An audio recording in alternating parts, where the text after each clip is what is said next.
He arrived at the restaurant the way most wealthy people do, quietly, confidently, and without any need to show off. He was a man whose success could be seen in the way he walked, the way he dressed, and the way people naturally made space for him without being asked. His suit was neat, his shoes polished, and his watch expensive enough to be noticed, but there was nothing loud or arrogant about him. He did not talk loudly, laugh loudly, or behave like someone who believed he deserved more than others. Instead, he carried himself like a person who had learned that real power doesn't need to shout. The restaurant he visited was a luxurious place, known for wealthy clients, sparkling chandeliers, and food that cost more than some people's monthly salary. Servers walked quickly and quietly, trained to be invisible yet perfect at the same time. Guests sat at tables covered in white cloth, ordering meals with names so complicated that most people wouldn't even know how to pronounce them. It was a world built for those who could afford elegance. The man didn't come here to show his money, he had enough of it. He came here because he enjoyed people watching, observing life from a distance, understanding how the world worked beyond his office. He owned companies, properties, and investments, but he was not proud of the numbers in his bank account. He was proud of the journey, the failures, the sleepless nights, and the battles that shaped him. Money was not his identity. It was simply a tool he carried. He sat at his usual table near the grand piano. It was a beautiful instrument, glossy and black, sitting like a centerpiece in the room.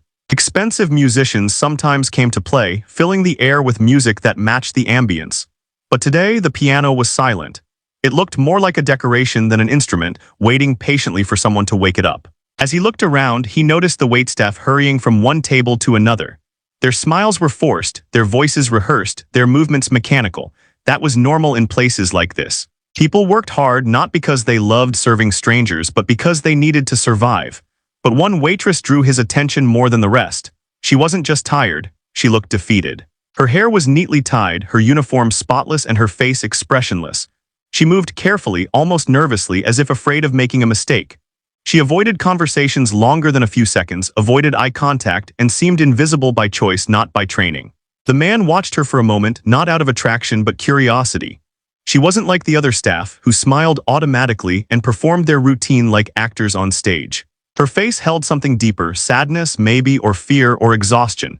He didn't know her story, but he recognized the expression. It was the look of someone carrying a weight too heavy for their age.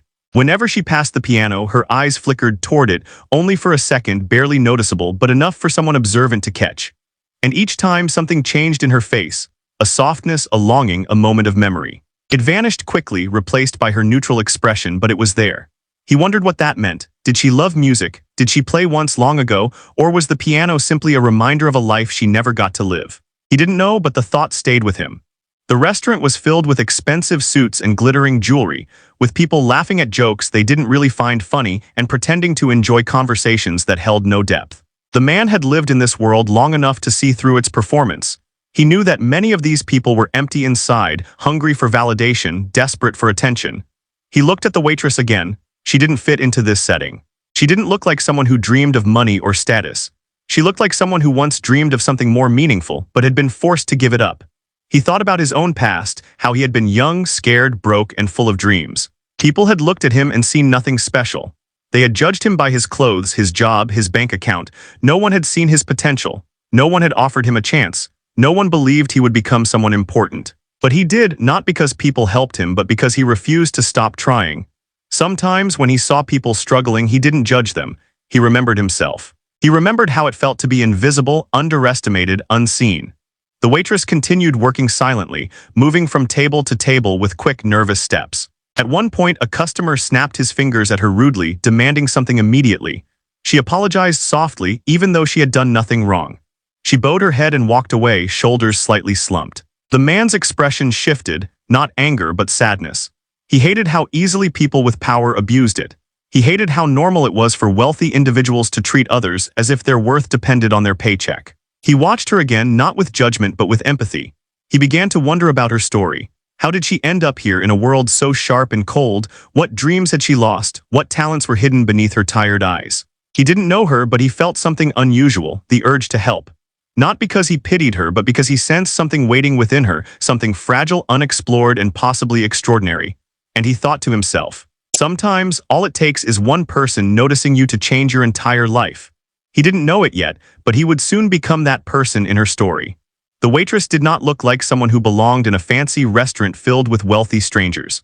She looked like someone who belonged somewhere quieter, softer, somewhere that didn't demand constant smiling and perfect posture. She moved quickly, but without confidence, as if she had learned that being noticed often led to trouble. She kept her voice low, her eyes down, and her thoughts hidden. Most customers barely looked at her, and she preferred it that way. Being invisible felt safer than being seen. But she had not always been like this. Just a few years earlier, she had been passionate, bright, hopeful. Music had been her world. She had fallen in love with the piano before she even understood what music was. As a child, she used to sit on a stool that was too high for her feet to touch the floor, pressing keys with tiny fingers, laughing at the sounds she created. Her parents didn't have much money, but they managed to pay for lessons because they saw how happy it made her. Her teacher always told her she had a gift, an emotional connection to sound that couldn't be taught. She didn't just memorize notes, she felt them. She played with heart, not just technique. When she played, she forgot everything else. There were no problems, no fears, no expectations, only melody. As a teenager, she dreamed of getting into a music school. She practiced before school, after school, on weekends until her fingers ached. She entered small competitions, played at school events, and filled her room with sheet music. Everyone assumed she would succeed. Even she believed it, but life does not always reward passion. Her family began struggling financially. Her father lost his job, her mother's health declined. Suddenly, music lessons felt like a luxury they could no longer afford. She tried teaching herself, but without guidance, without a teacher, her progress slowed. She applied to music schools anyway, hoping that scholarships would save her. But scholarships required competitions, recordings, recommendations, things she couldn't get anymore. The dream slipped away slowly, painfully, like sand falling through her hands. She tried to stay hopeful, tried to believe that talent would be enough, but the world didn't care about talent. It cared about money, opportunities, and connections, things she didn't have. So she did what many dreamers do when life demands survival instead of passion. She let go. She got a job at a local cafe, then another at a restaurant, serving tables and cleaning floors. The music left her body but not her heart. Sometimes, when the cafe was empty, she would press a few keys on the dusty upright piano in the corner, not to perform but to remember. It always made her cry. She stopped sitting at the piano altogether because the memories hurt more than comforted. Working in the expensive restaurant felt like the final insult. She served people who had everything she once wished for: comfort, security, freedom. She handed plates to women wearing jewelry worth more than her rent. She filled glasses for men who talked about vacations, investments, and hobbies, while she silently calculated how many hours she needed to work to pay bills. She didn't hate them, she just felt invisible, like she existed only to make their evenings smoother. She smiled because it was required, not because she felt joy. She apologized for things that weren't her fault because customers expected it. Her posture became smaller, her voice quieter. Life had taught her that standing out came with consequences. But there was one constant reminder of the life she lost: the grand piano in the restaurant. It was beautiful, polished, intimidating. Its presence hurt her. Every time she passed it, her heart twisted with nostalgia. She never touched it, she didn't dare. She didn't even want to be seen looking at it too long. Yet every glance sparked a memory: recitals, applause, hope, dreams.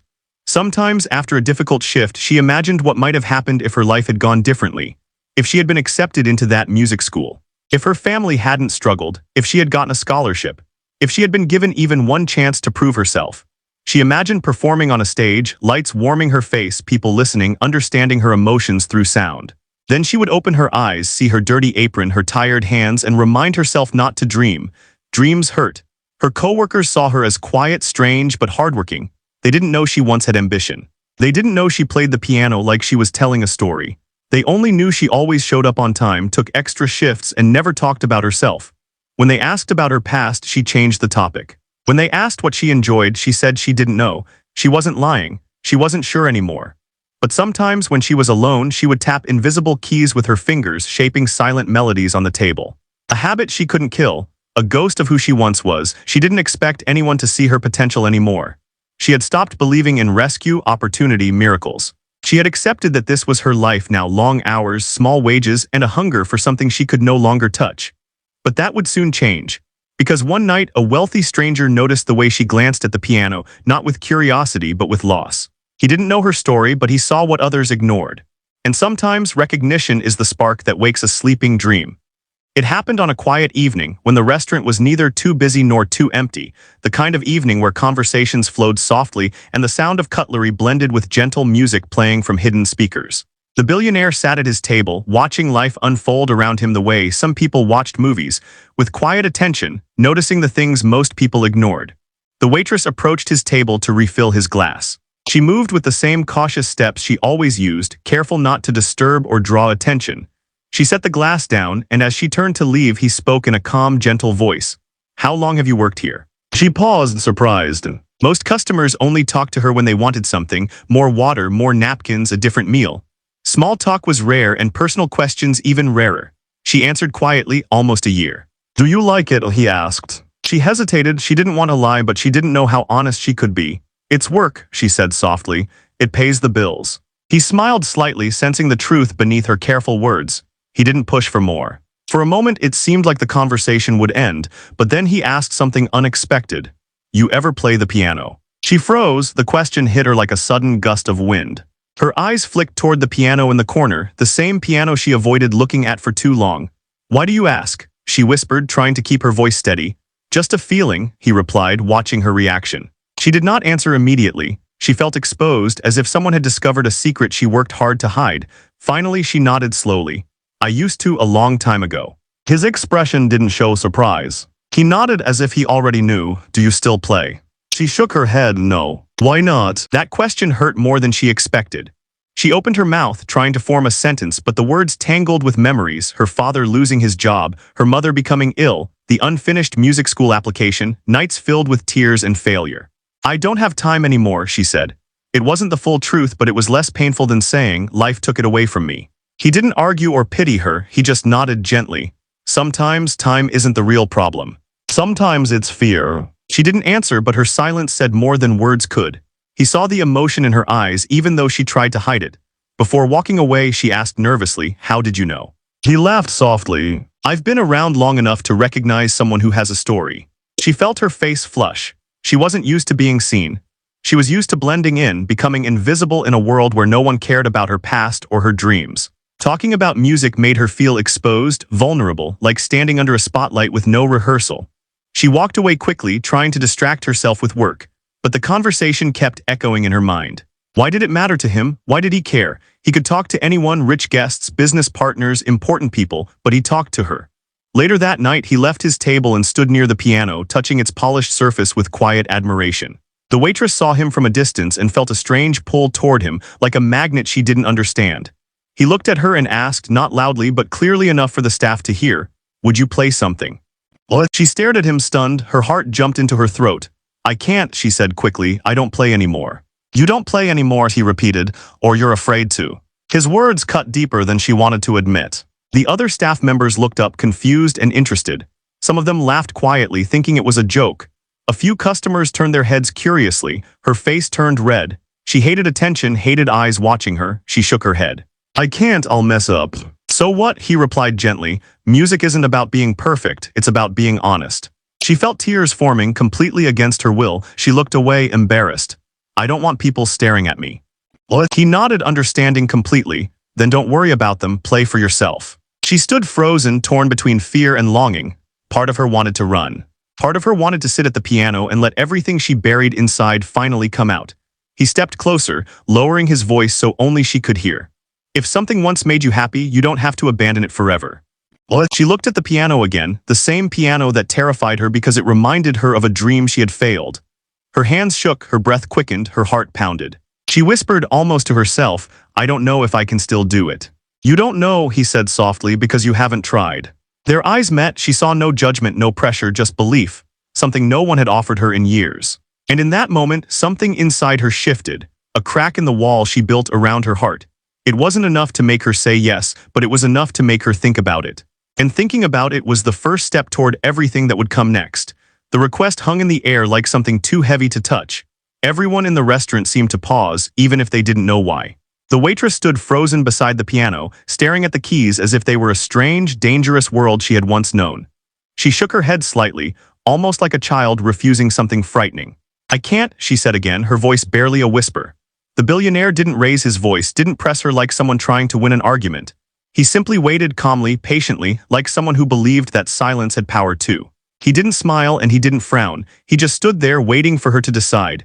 She felt her coworker's eyes on her, not mocking, not angry, just curious. She could feel customers glancing from tables, wondering what was happening. The tension made her heart race. She had spent so long trying not to be noticed that being the center of focus felt unbearable. "I'll embarrass myself," she said quietly. He tilted his head gently. "Why is failure embarrassing?" She blinked, confused by the question. No one had ever asked her that. People just expected perfection and blamed her when she didn't meet it. He continued softly, "Were you perfect when you first learned to walk, or did you fall?" She didn't answer. The question felt unfair, not because it hurt, but because it exposed the truth she spent years hiding. She wasn't afraid of playing. She was afraid of failing where others could see. She backed away from the piano. "I'm not good anymore." "How do you know?" he asked. She hesitated. She didn't know. She only assumed. She had avoided trying because trying meant facing reality. And if reality proved she had lost everything, she didn't know how she would survive the disappointment. The billionaire could see the panic forming behind her eyes, the way she hugged herself with crossed arms, as if she were holding her heart together. He stepped back, giving her space, not wanting to corner her. "Don't play if you don't want to," he said softly, "but don't let fear decide for you." That sentence struck her deeper than any before. It repeated in her mind like a melody, "Don't let fear decide for you." She swallowed hard, wishing she could pretend it didn't matter, wishing she could say she didn't care anymore. But she did care. Music had never been just a hobby.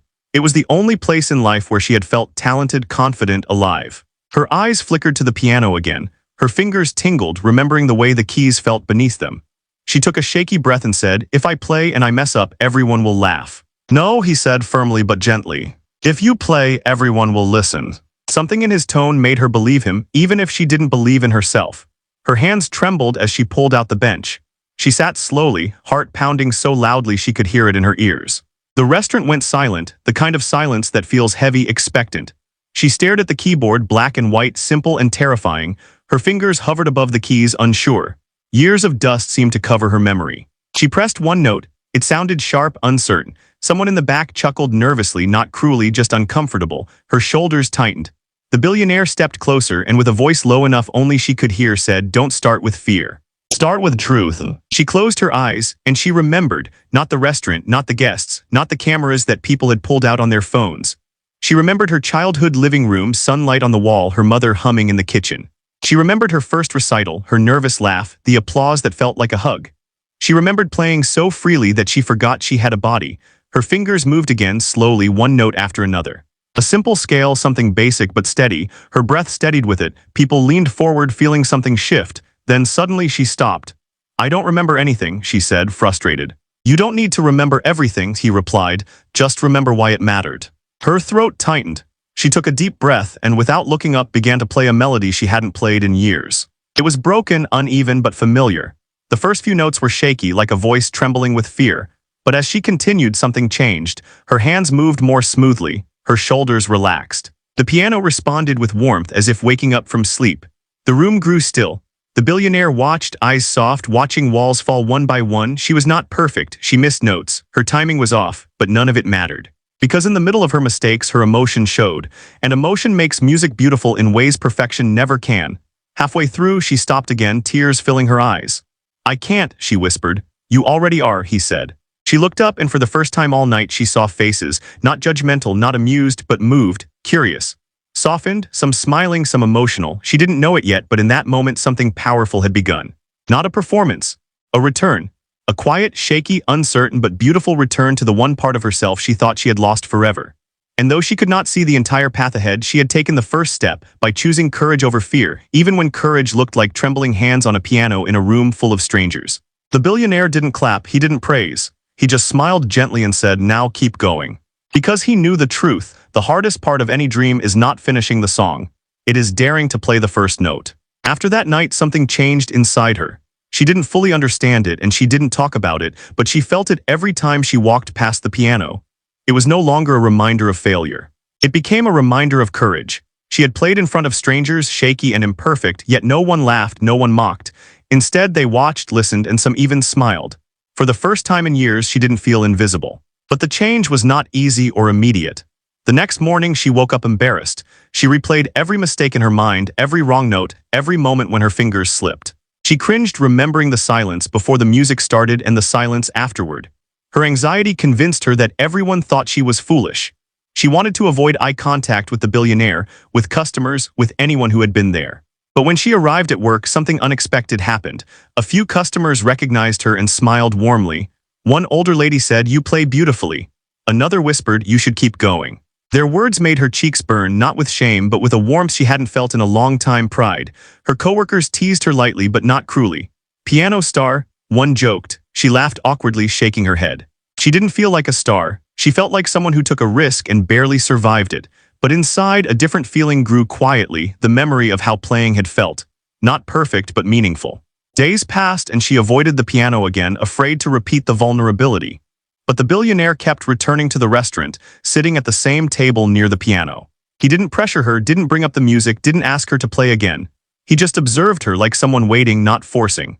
One night, after a long shift, when the restaurant was almost empty, he approached her as she wiped down tables. "How did it feel?" he asked. She didn't pretend not to understand. She knew what he was referring to. She shrugged and whispered, "Scary." "And beautiful," he added. She nodded slowly. "Yes, a little." He smiled. "Good." Fear and beauty often walk together. She didn't answer. She just stared at the piano, hands tightening around the cloth she held. She wanted to ask him something simple and childish. "Why do you care?" But the words stuck in her throat. Instead, she asked, "Did you ever stop doing something you loved?" He looked down, surprised by the question. He nodded slowly. "Yes, I stopped painting for many years because I thought failure was shameful. Then I learned that not trying is worse than failing." She swallowed, thinking of her own lost years. She wondered how many pianos she had walked past, how many opportunities she had silently avoided, how many times she had told herself she wasn't good enough. That night, long after everyone left, she lingered near the piano. She didn't sit down, didn't play, but she touched one key with her fingertips softly like a greeting. The small sound echoed in the empty restaurant, fragile but hopeful. Over the next week, the billionaire noticed subtle changes. She moved with slightly more confidence. She smiled more, even if shyly. She didn't hide from conversations. She began to feel like a person again, not just an employee fulfilling tasks. Then one evening, something happened that changed everything. The restaurant was busy, crowded with guests celebrating something, an anniversary, a birthday, no one knew for sure. The atmosphere buzzed with laughter and waiters rushed between tables balancing trays and glasses. The piano sat untouched, unnoticed as usual, but the billionaire kept glancing at it. He felt something unresolved, something unfinished. And he sensed that she did too. Resolved, something unfinished. And he sensed that she did too. He approached the manager and quietly asked if he could request something. The manager, knowing the billionaire's status, nodded quickly. Moments later, he stood near the piano again and called out to her, but this time his tone was different, gentle but determined. "Would you like to play one more time?" Her heart dropped into her stomach. She froze like before. Her first reaction was to refuse, to run, to hide, but the restaurant wasn't silent this time. It was loud, chaotic, filled with distractions. Somehow that made it less frightening. "What if I mess up?" she asked, her voice shaking. He smiled. "Then we will all survive the experience together." She laughed nervously. She wasn't ready. She wasn't confident, but something inside her whispered, "Say yes." She sat down at the piano, hands shaking again, not because she was weak, but because she had courage enough to try again. Courage is not the absence of fear. Courage is action in spite of fear. People noticed. Phones came out again.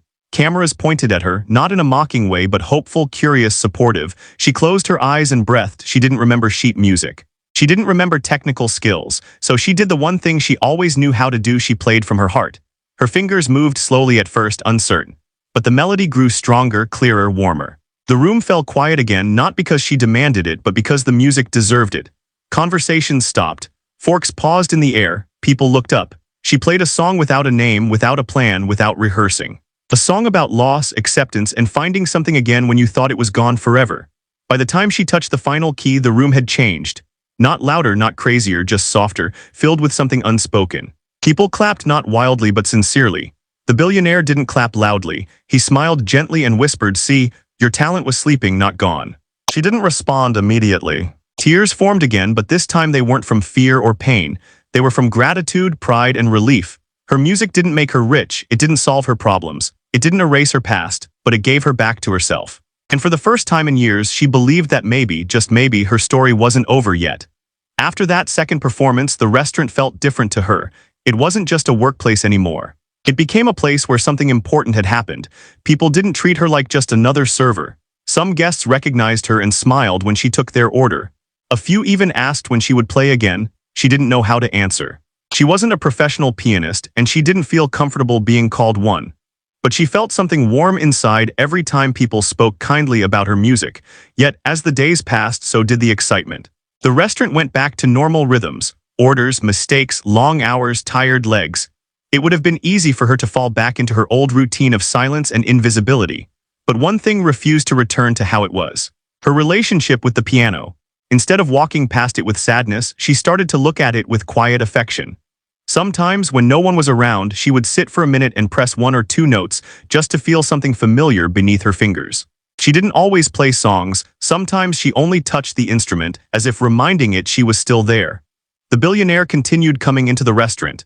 He never pushed her to perform again, and he never claimed credit for helping her. He simply sat, watched, and occasionally asked how she was doing. She didn't talk much, but her voice didn't shake as much anymore. He noticed that. He noticed everything. One evening, as she wiped down tables, he said quietly, "Have you thought more about playing again?" She shrugged, not out of disinterest but out of fear. "Sometimes, but I'm not ready." He nodded, accepting her answer without frustration. There is no rush. Growth doesn't happen on a schedule. She appreciated that. Most people demanded results, proof, success, perfection. He seemed to understand that progress sometimes looked like fear slowly turning into courage. But not every day was full of confidence. Some days, her old insecurities came back stronger than ever. She would remember the years she lost, the dreams she abandoned, and the belief that she was too late. She couldn't stop thinking, what if everyone who believed in me was wrong? Those thoughts haunted her during long shifts. When customers were rude or impatient, she wanted to shrink again, become invisible again, disappear into the background where no one could judge her. One night, when the restaurant was closing, the billionaire approached her while she stacked chairs. "Do you know why I asked you to play?" he asked. She shrugged, embarrassed. "Because you thought it would be funny if I failed." He laughed gently, not offended. "No, I asked because I saw someone who wasn't living her truth. And I wanted to offer a moment of honesty." She stared at him, unsure whether to feel grateful or overwhelmed. He continued, "You don't owe anyone perfection, you don't owe anyone a show, but you owe yourself permission to be who you are." The words stuck with her for days. Later that week, she sat at the piano after closing when everyone else was gone. She didn't play loudly, she didn't play beautifully. She just played quietly, softly, like a secret. The sound echoed through the empty room, lonely but alive. She closed her eyes, feeling tears slide down her cheeks, not because she was sad, but because she finally understood how much she had missed this part of herself. Her fingers moved faster than her mind.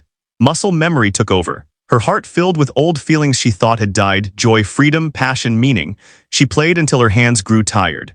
When she stopped, she wasn't ashamed of the mistakes. She was proud she tried. The billionaire watched from a distance. He didn't interrupt, didn't clap, didn't record. He simply listened in silence, understanding that the moment wasn't meant for anyone but her. When she finished, she looked up and saw him standing near the doorway. She laughed softly, wiping tears with her sleeve.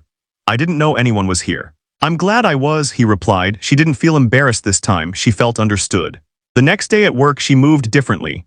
Not fast, not slow, just present. She smiled at customers because she wanted to, not because she had to. When someone snapped their fingers at her, she didn't shrink. She simply responded with calm professionalism. She wasn't suddenly fearless or confident, but she had changed in small, noticeable ways. The piano wasn't a symbol of failure anymore. It wasn't a reminder of what she lost. It became a reminder of what she still had. And because of that, she started to think differently, not just about music, but about life. She began to wonder if there were more pieces of herself she had abandoned. More dreams she could reclaim, more courage she could learn. She didn't know what the future looked like, but for the first time in years, she felt curious about it, hopeful about it. And even though she didn't realize it, the billionaire could see something very clearly. Her story hadn't just restarted. It had just begun. The restaurant owners were quick to notice the change in atmosphere after her performances. Guests began asking if the young waitress would play again. Some even returned on weekends hoping to witness the girl with the quiet voice and the loud heart at the piano. It wasn't a big crowd, and no one treated her like a celebrity, but there was a small, growing interest. Something genuine. The manager approached her one afternoon during a slow shift. He wasn't a kind man by nature, but business mattered to him more than anything. "If you're comfortable," he said awkwardly, "maybe you could play a few songs on Friday night. People seem to like it." He didn't offer her extra pay or promise anything, but even asking was unusual. She nodded politely, trying not to show excitement or fear. Inside, she panicked. Friday was only 2 days away. She barely remembered songs. She was terrified of disappointing people. What if she messed up? What if the room wasn't quiet but loud and chaotic? What if she froze? She wanted to say no. She wanted to run again. But the billionaire's words echoed in her mind. "You owe yourself permission to be who you are." On Friday night, the restaurant filled quickly. People dressed nicely, laughed loudly, clinked glasses, unaware that she was in the back room, sitting alone, breathing shallowly, hands shaking over a napkin she twisted into knots. She considered backing out. She even stood up to walk away, rehearsing an excuse in her head. Then she heard his voice. "Are you hiding?" She turned and saw the billionaire standing at the doorway, hands in his pockets, watching her with gentle curiosity. "I'm just nervous," she admitted, voice trembling. He nodded as if nerves were normal, not shameful. "Courage feels like fear. That's how you know you're doing something important." She laughed weakly. "What if I ruin everything?" "What? Then you'll survive it," he replied, smiling. He didn't offer a pep talk. He didn't push her. He simply stood with her until she stopped shaking so much, as if his presence alone softened the panic. When she finally sat at the piano, the room slowly quieted, not because someone demanded silence, but because sound has a way of commanding attention. She began with a simple piece, soft and emotional. People listened, surprised by the beauty coming from someone they usually ignored. She wasn't confident, but she was present. And presence mattered more than perfection. Near the end of the night, when most guests had left, a small group stayed, asking politely if she would play one last song. She hesitated, exhausted, but then said yes. This time, she didn't aim for something complex. She played a lullaby she remembered from childhood, gentle and fragile. The melody floated through the restaurant like a quiet goodbye to the day. Some guests recorded her, not to mock her, but because they wanted to remember the feeling. After she finished, a man approached her with tears in his eyes. He wasn't wealthy or glamorous. He wore simple clothes and looked tired. "I lost my wife last year," he said softly. "Your music reminded me of her, thank you." She didn't know how to respond. She just nodded, swallowing tears, realizing that her music reached places she didn't expect. She walked outside for air, heart pounding, confused by the emotion of it all. The billionaire followed, giving her space but staying close enough to speak.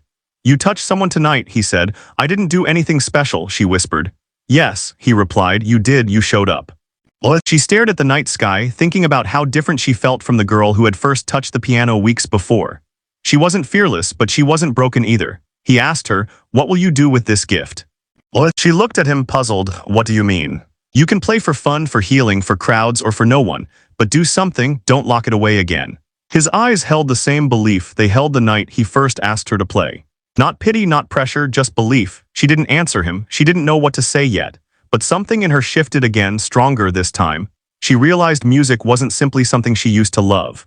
It was a part of her identity that she had buried because life pushed her into survival mode. For days after that night, she replayed the performances in her mind. She remembered the applause, the man who thanked her, the laughter, the silence, the fear, and the relief. She realized something surprising. She didn't regret saying yes. She regretted waiting so long to try again. The billionaire didn't take credit for her growth. He didn't boast or show off. He simply watched, happy to witness her journey unfold step by step. He didn't want to create a star. He wanted to help someone rediscover their light, and slowly she began to realize. Sometimes, the most powerful moments in life are not loud successes or dramatic transformations. Sometimes, they are small acts of courage, performed quietly by people who once believed they had nothing left to give. And each night she touched the piano, even for a moment, she proved something important. Her story was not defined by the years she lost. Her story was defined by the courage to begin again. The restaurant became quieter as weeks turned into months. She still worked long shifts, still served impatient customers, still dealt with tired feet and sore hands, but something was different inside her. Life hadn't magically changed, bills hadn't disappeared, and obstacles didn't vanish. But she felt lighter, more awake, more connected to herself than she had been in years. Music had not solved her problems, yet it had given her strength to face them. The piano performances continued occasionally, not every night, not even every week, but often enough that people noticed. They came expecting not perfection, but sincerity. They didn't treat her like a star, they treated her like a storyteller.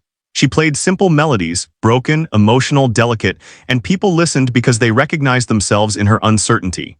Meanwhile, the billionaire continued visiting, but less frequently. He wasn't a savior who hovered over her life, waiting to control it. He had his own world to handle, meetings, decisions, and responsibilities. But whenever he visited, he asked her one gentle question, "Are you still playing?" And she always answered yes, even if shyly. One evening, as she was wrapping up a shift, he walked in with a small envelope. He put it on the piano without explaining. "This is for you," he said. She stared at it nervously, afraid of expensive gifts she couldn't repay. But when she opened it, she found nothing material inside. No money, no contract, no obligation. Just a handwritten note, "Play anywhere, for anyone, or just for yourself. But don't stop. There was also a small card inside with the name of a local community center that offered free rooms for musicians to practice. He had spoken to them ahead of time. They would allow her to practice on a real piano 2 evenings a week, no charge. She didn't know whether to cry or laugh. "I can't afford lessons," she whispered. He shook his head. "I didn't ask you to take lessons. I asked you to keep believing in your talent."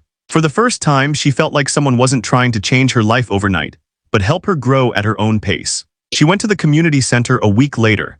The piano there wasn't elegant like the restaurants. It was scratched, slightly out of tune, and missing a wheel. But when she sat down, she didn't care. She practiced for hours, free from the pressure of being watched. She rediscovered melodies she thought she had forgotten. She wrote new ones, short, honest pieces that reflected her life, tired but hopeful, wounded but alive. Sometimes she played alone. Sometimes strangers wandered in and listened. Sometimes kids clapped loudly, which made her laugh. Music slowly became not something she feared, but something she shared. Her confidence grew, not in big, dramatic ways, but in small, everyday moments. She stopped shrinking when customers raised their voice. She stood up straighter, spoke more clearly, and learned to say no when something wasn't fair. She wasn't fearless, but she wasn't powerless either. One night when the restaurant was closing, the billionaire sat with her outside, sharing a quiet moment. She told him something she had never admitted aloud. "I spent so much time believing I wasn't enough, that I forgot what I could do." He nodded thoughtfully. "The world teaches us that if we don't achieve something big, our talent doesn't matter, but that's not true. Music matters even when it's played for 10 people, or one or none." She looked at him with gratitude, not because he made her successful, but because he made her visible. Within a year, she applied for a community scholarship, not to attend a famous conservatory, but to join a small music course that helped amateur musicians improve their skills. She didn't expect to be accepted. She told herself, "I'll probably fail."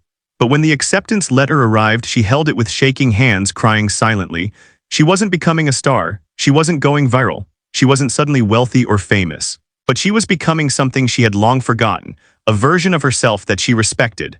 The billionaire didn't brag about helping her, because he knew real transformation doesn't belong to the person who opens the door.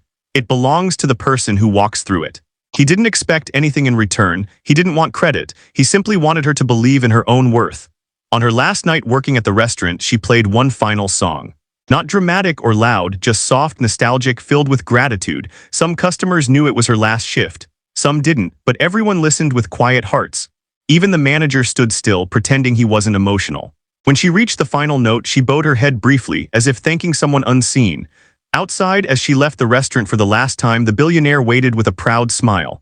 "So," he said gently, "what now?" What? She took a deep breath, feeling fear, excitement, uncertainty, and hope all at once. "I don't know," she admitted, "but I'm not afraid to find out." He nodded. "Good, that's how new stories begin." What? They said goodbye, not dramatically, not forever. Just two people who crossed paths at the right moment, helping each other grow in different ways. She walked down the street carrying no fame, no wealth, only a folder of sheet music, a scholarship letter, and a heart that finally believed in its own rhythm. And somewhere behind her, the billionaire whispered to himself, smiling, "Sometimes the greatest thing you can do for someone is simply believe in them until they learn to believe in themselves." Because in the end, the story was never about rescuing a girl. It was about reminding her she was never broken, just waiting to be heard. Was never broken, just waiting to be heard.